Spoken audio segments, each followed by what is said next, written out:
اردن کے کنارے میدان جنگ کا منظر تھا۔ ایک طرف بنی اسرائیل کا نیک بادشاہ طالوت اپنے لشکر کے ساتھ صف آ رہا تھا۔ طالوت کے لشکریوں کی تعداد اصحاب بدر کی تعداد کے برابر یعنی 313 تھی، جبکہ دوسری طرف قوم عمالقہ کا قوی دیو ہیکل قد آور اور طاقتور بادشاہ جالوت اپنے عظیم الشان لشکر کے ساتھ بنی اسرائیل پر حملے کی طاق میں کھڑا تھا۔ قوم عمالقہ کے ظالم و جابر بادشاہ جالوت کی فوج کے مقابلے میں صف آرا بنی اسرائیل کے بادشاہ حضرت طالوت کے لشکر میں ایک کم عمر نوجوان بھی اپنی غلیل کے ساتھ شامل تھا، کیونکہ نو عمر ہونے کی وجہ سے اسے اسلحہ نہیں دیا گیا تھا۔ اس نو عمر لڑکے کا نام داؤد تھا، جسے بعد میں اللہ تبارک و تعالی نے نبوت اور بادشاہت سے سرفراز فرمایا۔ حضرت داؤد علیہ السلام کے ہاتھ میں ایک غلیل اور پتھر تھا۔ جالوت اپنے جسم کو سامان حرب سے سجائے نہایت رعونت اور تکبر سے شاہی سواری پر بیٹھا اہل ایمان کو مقابلے کی دعوت دے رہا تھا۔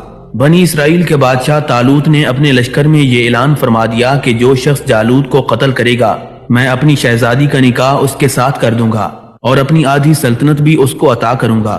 یہ فرمان شاہی سن کر حضرت داؤد علیہ السلام آگے بڑھے، جو ابھی بہت ہی کم سن تھے اور بیماری سے چہرہ زرد ہو رہا تھا۔